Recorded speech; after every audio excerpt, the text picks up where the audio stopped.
Well, that happened. By which I mean, nothing happened. Yesterday, Batman number 50 came out, and it was the much anticipated wedding of Batman and Catwoman. For a year, we have been hyping this up. I remember last year when Batman proposed to Catwoman, it was one of the biggest moments of any comic that year. Everybody looked at that and went, no way is this actually happening, right? This is huge. I can't believe this is going to actually happen. And then DC spent an entire year going, no, this is actually going to happen. We promise you, it's going to happen. Here is all this backstory between the two of them. Here is every single thing between the two of them in their history that you could possibly work out being worked out. Here's Catwoman meeting Batman's friends, Superman and Lois Lane. That's something that someone who's going to marry a guy should end up doing, right? Oh, she's going to have a confrontation with Talia, his old lover. Oh my goodness, that's something that would happen if you were going to get married. You got to run to their old ex-girlfriend at some point in time. Holy cow, we're going down every single beat that would happen if someone was going to get married to another person. I can't believe it's actually going to happen. Here's a bunch of one-shots that are coming out right before the wedding, hyping up how every single one of these other characters is going to relate to every other character. Oh my goodness, it's actually happening! The issue came out today, and spoiler warning for the rest of this video, it didn't happen. I feel like I should just insert that clip from Arrested Development of where Jason Bateman opens up the bag and just says, I don't know what I was expecting. No, I don't know what I expected. Okay, there's a couple of things that I need to address right here at the top of the episode, and the first one is that many of you already knew that this was going to happen because the New York Times came in here and spoiled the ending of this issue 3 days before it came out. So I just like to come in here and say, F you, New York Times. You don't spoil things for people before it even comes out. I understand if you want to come in here and talk about something the day it comes out on a show where you specifically talk about spoilers, that's understandable, but even then you should give people a spoiler warning at the start of it. New York Times came in here 3 days before anyone could possibly have seen this, unless you were like someone who worked at Diamond and you were in charge of shipping these books out. Everyone else, yeah man, the vast majority, 99.99999% of all comic book fans could not have read this yet, and the New York Times just came in here and spoiled it for everyone. And yeah, it just kind of sums up to me how nobody cares about comic books, like at all. Like on the tier list of fandoms out there, comic books really just get the bottom of the barrel treatment. Because you wouldn't spoil the ending to a movie 3 days before it comes out. The new Star Wars film is coming out, and oh my goodness, a major character is going to die at the end of it. You would not come in here and spoil that ending for everyone 3 days before it. You would get such massive backlash. Oh, the final season of Game of Thrones is coming out. Who could die in the final episode? Well, the New York Times is going to tell you 3 days before that episode comes out. No! Do you know how many people would be enraged at you? Heck, even a video game, they might talk about it, but even then, it's iffy whether or not they would talk about the ending. They would probably only do it if it was super controversial in some way, and even then, they would probably still hide it behind a, hey, here's a spoiler warning kind of thing. But when it comes to comic books, days before it comes out, they're just like, oh no, this might make an interesting story. Bam! There it is. And I had people sending me this article saying, hey, did you see this? Isn't this some BS? And I would instantly just put my hand over the screen, like the moment that I saw New York Times, bam, just cover that thing up, not reading it, and I was able to avoid all spoilers. Yep. I'm glad I avoided all spoilers. I'm glad I did not get this spoiled for me. I'm glad I was able to go into it just completely fresh and just see how it played out, just see the big surprise for myself. So now, just speaking on behalf of the people who did not have this spoiled for them, who was able to read this completely fresh as its own thing, I didn't really care for it. So for anybody wondering exactly what happened, how this went down, basically, this entire issue, it's Batman and Catwoman setting up the wedding. They say that they're going to do it at dawn. They get a judge who they know is kind of a drunk, so that way he will sign all the paperwork and then get so blackout drunk that he'll forget that he did any of this, which kind of I don't know how I feel about that. It feels like, Batman, you don't really just have a judge in like your back pocket, just like ready to go. There's no superhero judges out there, like even some really obscure hero out there that you could possibly find. There's gotta be someone out there, but alright, so they decided to go with that. I will say that they find the judge at Porky's, which for anybody who read the Batman Elmer Fudd one shot that Tom King did, he basically said every single Looney Tunes character has a human counterpart that lives in Gotham City, and Porky runs a bar. I love that he basically came in here and made that canon. Like, that was just such a weird little touch to put in there, but I kind of love it. And I kind of hope that after Tom King leaves, that other writers continue to keep this a thing. I kind of want Porky's to stick around and to continue to be just a regular bar in Gotham City. I know it's a very small, weird thing, but that is something I'm hoping for. But so he finds him at Porky's, so he's got that all ready, and now they just have to each get a witness. Catwoman goes to her old friend Holly, which I'm glad that they went with that. I'm glad it wasn't like Harley Quinn or someone. It was an actual character who has been with Catwoman much longer throughout her history, and they have much of a more personal connection, so I really dug that. I thought that was great. And Batman, he has to get a witness, and Alfred is saying, should I get Master Clark or should I get Master Dick for this? And then he goes, nah, Alfred, it should be you. You've always been there. I love that Bruce is saying this while he's like checking his phone, just like very casually, like, yeah, of course, why wouldn't it be you? Like, it might seem a little bit insensitive that he didn't like make a bigger deal out of it, but I love that Bruce didn't make a big deal of it, but it touched Alfred so much. This is actually an amazing moment in this issue when, as Bruce is saying this, yeah, he's just kind of looking at his phone like, yeah, whatever, yeah, Alfred, it should be you because you were always there for me. You've always stuck by my side. You've always been the most important part of my life. And he's saying it while he's checking his phone, and to me, it kind of sums up like, yeah, the reason why Bruce never like gets really like touchy-feely with Alfred isn't because he doesn't feel that way, it's because he does feel that way, but to Bruce, that's so obvious. Like, yeah, of course, Alfred is the most important person in my life.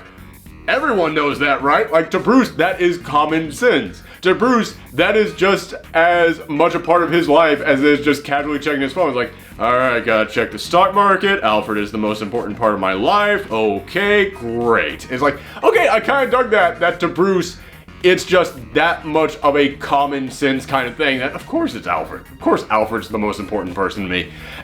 But then you see Alfred's reaction. Alfred doesn't realize that's how Bruce feels about him. That was the moment in which Alfred just kind of looked at him, like tears welling up in his eyes, and then Bruce looks over, sees how much it meant to Alfred, and the two of them just hug. And I was like, that was the biggest emotional moment of this entire issue. It was fantastic.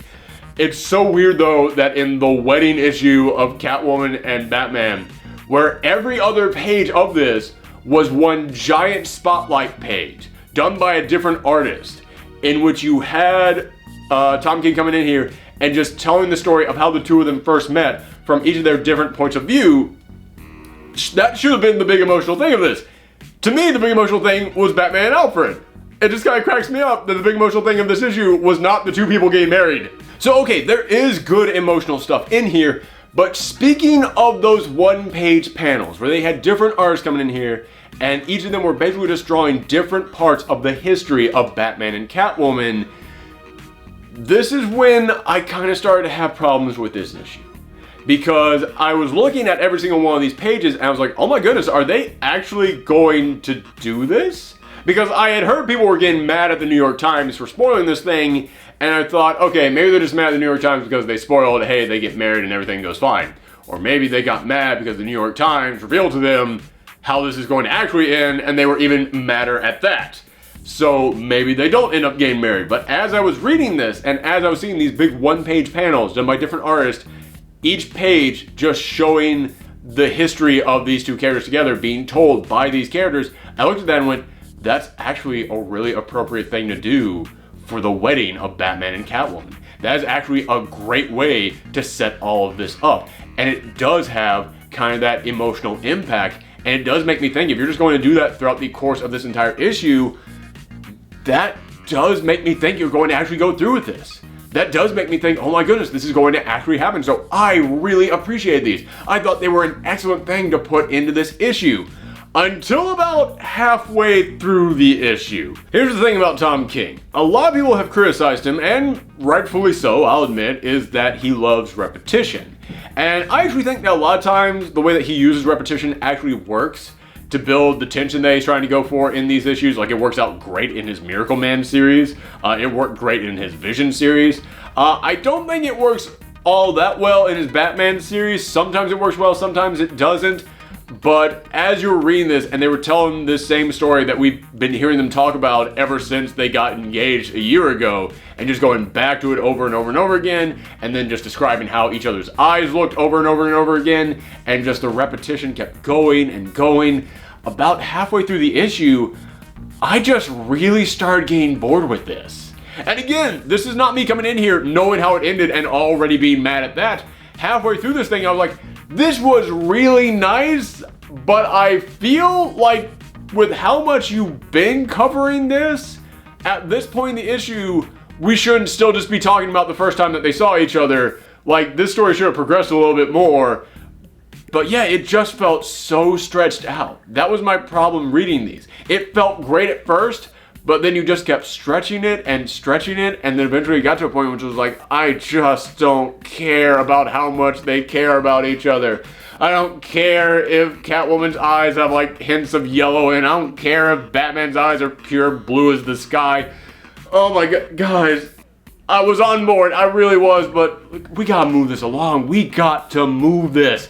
The pages look wonderful. They look very nice. All these artists did an amazing job, but oh man, it just keeps going. But then it gets to the actual wedding, and you've got Bruce and Alfred staying on this rooftop with the judge, and you've got Holly driving Selina to meet them. And while Holly is driving her there, Holly mentions, hey, it's kind of weird seeing Batman being happy, right? I've never seen him be happy before. I mean, isn't Batman kind of just pure misery? Isn't that kind of like his whole thing? What's Batman going to be like if he's, happy? And Selina's thinking about how, yeah, Batman's always been the guy who has saved everyone. And Batman runs on misery. If I take that away from him, is he still Batman? Can he still be that guy who saves everyone if he's happy now? And that's actually something that has been a running theme throughout Tom King's entire run on Batman. And I just want to go ahead and say, I did not care for this issue. But there is a big difference between not caring for and not getting it. I didn't care for the issue, but I totally get it. When you look back at Tom King's run on this book, yeah man, he set all of this up. This whole running theme of, well, Batman is just misery given shape. That has been a thing with his character from the very first issue. He has been hammering that into our heads over and over again. Like I said, one of the things Tom King is known for is repetition. This was one of the times in his Batman run where that repetition worked. He was able to very subtly drill that message into our heads of, what is Batman if he's happy? Like, he has brought that up just enough times that it totally pays off in this issue. Because I remember back in the I Am Suicide storyline, he actually had Bruce Wayne tell the story of how he actually thought about committing suicide after his parents died, but then he stopped at the last moment when he decided, no, I'll become something else. So in a way, Bruce Wayne did commit suicide because Bruce Wayne kind of died that night and Batman was born. Yeah, he basically painted Batman as being the living suicide of Bruce Wayne. He is pure misery. So what happens if all of a sudden Bruce Wayne is now happy? In fact, there have been specific moments in this run where they have stopped to say those exact words. I mean, one of my favorite moments from Tom King's run on this series was when Catwoman had to go and meet Talia, and Damian, the son of Talia and Bruce Wayne, just was like, oh my god, no, this can't be happening. He's marrying Selina. I can't understand this. And then Dick Grayson just basically had to sit him down and go, listen, man, I know that this is really hard on you, but Bruce has never been happy. Ever. Which is kind of a fucked up thing to tell your son. To tell the son of this guy that, yeah, he's never really been happy. I love all my Robins equally. 5 minutes earlier. I don't care much for Damian. Yeah, that's kind of messed up. But he basically tells him, listen, yeah, it's a hard thing to come to terms with, but Bruce has never been happy. And we want him to be happy. This makes him happy. And then Damian had to kind of admit, okay, even if I don't like it, my dad likes it. So you know what? I'm okay with it. That was actually a really touching moment in this story. I actually really love that.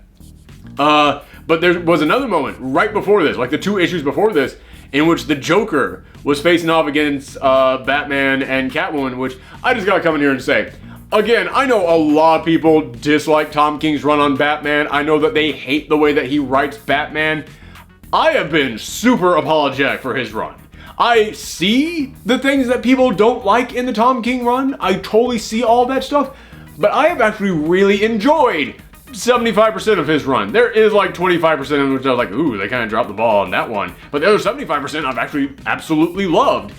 And the 2 issues before this, of Batman facing the Joker, and then him getting taken out, and then Catwoman having to come in here, and then just a whole issue of Catwoman talking to the Joker. I love those 2 issues. I know everybody praises the Scott Snyder run on Batman, and I'm not coming in here to badmouth another writer to defend another writer. That's an absolute garbage way to actually try and defend a writer, is to try and go, well, I didn't like this other person. But just to kind of like come in here and try and like say why I do enjoy certain things in the Tom King run is that the Scott Snyder run wasn't really for me. He wasn't really painting these characters in a way that I particularly enjoyed, but I do know that a lot of people out there did enjoy it. But one of the things I didn't really care for in the Scott Snyder run was I didn't like his version of the Joker, because he kind of wrote the Joker as a creepypasta character. He kind of turned him into like a Slender Man-esque character, where he wasn't really even human. He was just this haunted monster just who had been around forever in Gotham. He was literally the monster under your bed in one scene. I was like, okay, yeah, I understand that. I totally get that, but it's not really the Joker that I enjoy. I like the Clown Prince of Crime. In these 2 issues, it was one of my favorite, like, Clown Prince of Crime versions of the Joker that I had seen. Like, I've always said the Joker should actually make you laugh. Like, the Joker should actually make you laugh and then kind of feel bad that you laughed at. I laughed multiple times at his version of the Joker in the 2 issues leading up to this wedding issue. I freaking love those 2. And also, I love moments between characters where they're really human, where these bigger, larger-than-life personalities are kind of just boiled down to very human interactions with each other. And in the 2nd issue of the storyline, when Catwoman came in and had to attack the Joker, she slit his throat, and he shot her in the stomach, and Joker was just sitting there holding his throat while she was sitting there holding her side, and both of them were just slowly trying not to bleed out. And yeah, they're there for like an hour just making small talk with each other. And you kind of forget, oh yeah, these 2 used to be in Arkham with each other. These 2 used to work on heists with each other. They have a history with each other. And it was just such an amazing different angle to see these 2 talking to each other just as people who knew each other, just as people who had friends with each other. Like the way that they talked about the Penguin, just like, nobody really liked the Penguin, but Two-Face, that was my guy. Oh yeah, I always thought Two-Face could be the guy to actually take out Batman. Like, no one ever gives him enough respect. Yeah, poor Harvey. He's the guy who could always go both ways, you know? And like, there's a moment in which Catwoman just goes, yeah, I used to come with this joke when I was a kid. It got me through rough times. And then they like share the joke, and it was like such a cute little moment. Man, I love stuff like that. So the 2 issues before this, I flat out love, but the reason why I'm bringing it up is because there is a moment in that in which Joker just flat out stops and says, yeah, I can't really let you get married to him, because if you get married to him, he'll be happy, and then he'll stop coming after me. He'll stop coming after the rest of us. And yeah, it's that moment which Catwoman really does kind of have to face this idea that, shoot, will Batman still be Batman if I get married to him? And no matter how much I love him, don't we kind of need Batman more? They have been saying this up from day 1 of the Tom King run. So yes, this whole thing where at the end of this issue, Catwoman just doesn't show up. She just leaves. Doesn't even say anything. It's like, okay, wow. That's really disappointing, but I understand it. I understand why it happened, because you had been setting all of this up. However, even if you set it all up, it still just kind of feels... I don't want to come in here and say like snake oil salesman-y, because that was something I read in an actual review in which they said, yeah, this is the comic book equivalent of a snake oil salesman, because they spent an entire year just telling you, hey, this big thing is coming, and then that thing didn't happen. Because I don't think it is entirely that, because as I said, they had been saying up this idea that it's not actually going to be happening. It was just a lot more subtle than the actual it is going to happen storyline. yeah, so I don't want to come in here and say, oh, they just lied to us this whole time, because the message of Batman won't get married to Catwoman, it was there. But, yeah, man, it does just kind of feel like nothing happened in this. It does just kind of feel like we had this massive buildup. We had all this hype. We had all these one-shots going into it just for nothing to happen at the end. Just for Batman to going back to being the exact way that he was a year ago before this proposal happened. And if you guys have watched this channel long enough, I want to see these characters grow. I want to see them change. I want to see them mature. I want to see their lives actually progress. So when you do stuff like this, where you really do spend an entire year just going, it's happening, they're going to move ahead, oh, lives are going to change forever, oh, this is going to be a really big deal, this character is actually going to progress and grow in his life, and then you just go, yeah, he's exactly the same as he was, we're not going to change Batman ever. It does just make me numb. And over the past couple years, I have just been getting more and more numb to comic books, because I feel like for a period of time, we were starting to see these characters change. We were starting to see them grow. And now it seems like everybody just keeps trying to hit that reset button as hard as possible. And yeah, it makes me kind of look at these characters like, well, then what's the point? If these characters are never going to grow, if they're never going to change, if they're never going to progress, and I can pick up a Batman issue 20 years from now, and it's exactly the same stuff happening in there that's happening now in the Batman books, what was the point of any of it? What was the point of that 20 years? I really kind of feel like this kind of sums up a lot of my problems with the comic book industry these days. And a lot of the reasons why, yeah, I just don't really get excited about reading comics anymore. It's that, okay, it's just the same stuff. Wow, that got really dark. I do get excited for reading comics. Just when it comes to superhero stuff, yeah, man, it is just kind of the same old, just day in, day out. And this was another great example of that. In which you spent a year kind of teasing us with, hey man, it's not going to be the same old, and it's the same old. It's, we got to go back to Batman not being married because, yeah, kind of as the story implies, if Batman's happy, then hey, it's not Batman anymore. Whereas I'm sitting over here like, isn't it about time that we saw Batman not being Batman? Where we saw Batman being something different? Where we saw Batman being happy? Where we saw Batman maybe being married? Where we saw maybe the further adventures of Batman and Selina Kyle? Because, yeah, they come in here and it's like, okay, well, then what is Batman? And I'm just like, we had literally a year of Batman and Selina being together as engaged, and he was happy. He was actually with her during that time, and he was still Batman. I don't understand why we can't have our cake and eat it too on this one. Also, if I can be totally honest with you guys, I think another reason why I'm just so honestly ticked off at this issue is because I used to work in a comic book store. I know how bad the Wednesday crowds can be. I know what it's like to have that line going around the store, and you just gotta ring. Just get them through as fast as possible, because you got people who want to get to the front of the line as quick as possible. They want to read those comics. You have to ring them up. Just go. Wednesdays are basically Black Fridays every single week at a comic book store. You have got to be on point. You have got to be doing your job non-stop from the moment you open to the moment you close. But this was a July 4th. And a lot of comic book stores wouldn't even be open on July 4th, but they would be open today because it's a Wednesday, so all the new books are coming out. But a lot of comic book stores on July 4th, like with any other holiday, would only do a half day. So now you've got that massive Wednesday audience doubled up because they're all having to be fit into a half day.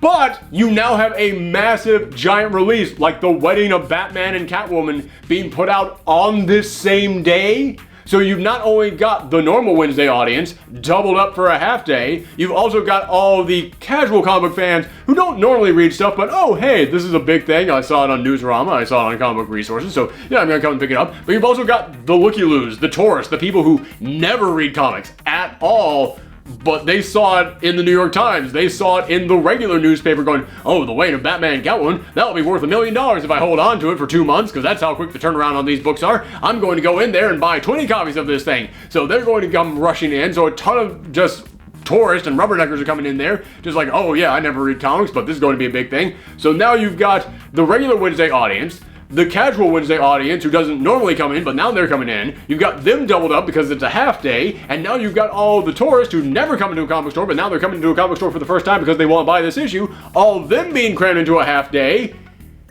and nothing happened at the end. It's like, if you want to do that, if you want to cause that big of a commotion at a comic book store, there needs to be something.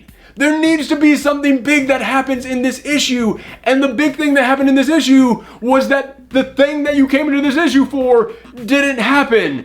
And yeah, man, again, I don't work in the comic book store anymore, but I can just imagine how pissed off I would be if I had to go in there for a midnight release and then go in again 2 hours later as the store opened at its official time, and then you come in there and you're just ringing nonstop.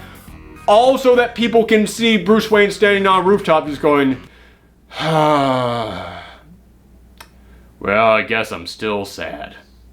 Like, if they had released this any other week, if they had released this next week, I wouldn't be nearly as mad about this, but the fact that it was July 4th that they put this out on.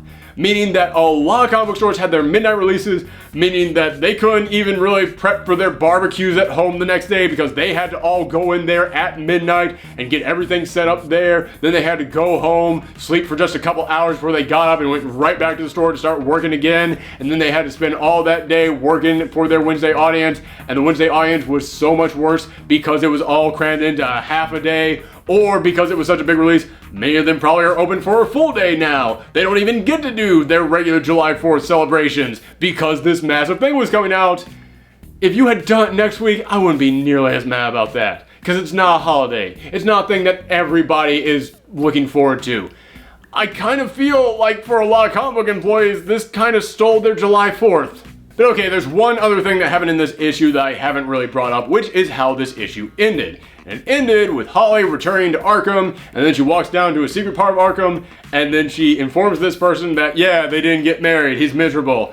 And then you have the camera turn around, and you reveal Bane just sitting there on a throne with all these other super criminals around him, including like the Joker, including the Riddler, including the Psycho Pirate, including Gotham Girl, which, what happened to her? When did she turn back to being evil? Did I miss an issue in here? Maybe I did miss an issue in here. Holy cow, I thought I had read them all, but yeah, so they're all just sitting there, and Bane goes, good, the bat is broken.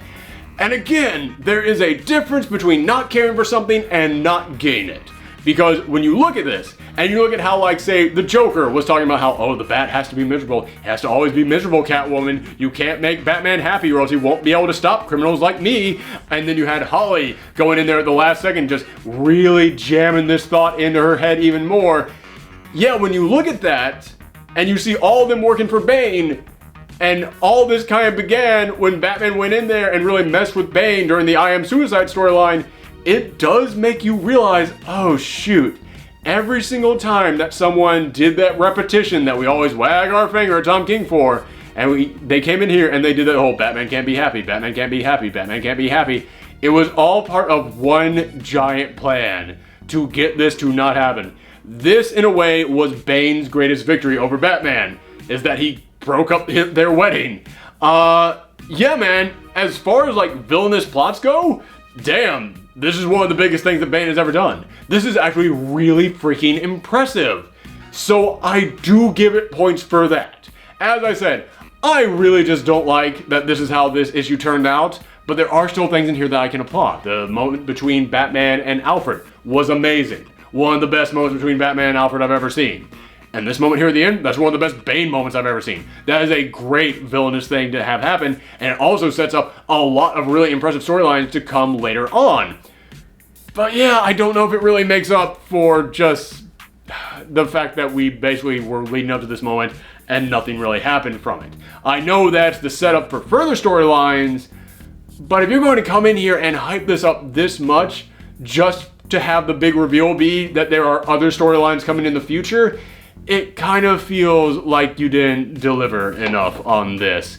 And I know from Tom King's Twitter that he said that he has a 100-issue long storyline planned, and we are only halfway through that, and that all this is going to lead up to issue number 100. And when I read that, I thought to myself, all right, you know what? they might actually end up getting married at issue 100. That might be actually what happens, because he said that it's not just going to be 100 issues, it's going to be 100 issues all about the relationship between Batman and Catwoman. That's going to be the theme of these 100 issues. So it kind of would make sense for their first way to get foiled, but then at issue 100, which is indeed a way bigger landmark than issue 50, for them to actually successfully get married, for them to actually fully come together. But I was thinking about that, and yeah, it's not going to have the impact.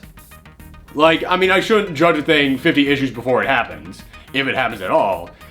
But when you come in here and spend an entire year telling people this is going to happen, this exact thing is going to happen, this is exactly what's going to go down, and then it doesn't go down, I don't know how I'm going to feel if in another 2 years you come in here and go, guess what, this time it's for real happening. Last time it was just for real happening, now it's for real happening. This is actually going to happen this time. This is how this is going to go down. Now, we're serious this time. Now they're really getting married.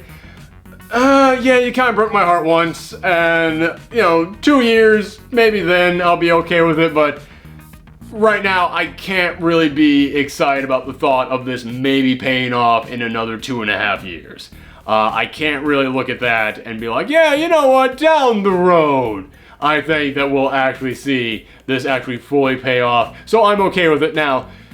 With time, yes, I could totally come around on this, but I don't see right now me being okay with getting hyped up for the exact thing that I was already hyped up for that didn't happen, because this time it might happen. So, there you go. Those are my thoughts on Batman number 50. I understand it. I understand why this is how it had to end. I understand that this was all part of a big plan, and it's a good plan. Kudos to you, Bane, on your good plan. But, yeah, it's one of those things where you were expecting a surprise party, and then you just walk into an empty room. It's something that kind of just played into the stuff that has been getting me really just kind of numb to comic books over the past couple of years, and this really did not help. So thank you guys very much for tuning in. Let me know what you thought about Batman number 50.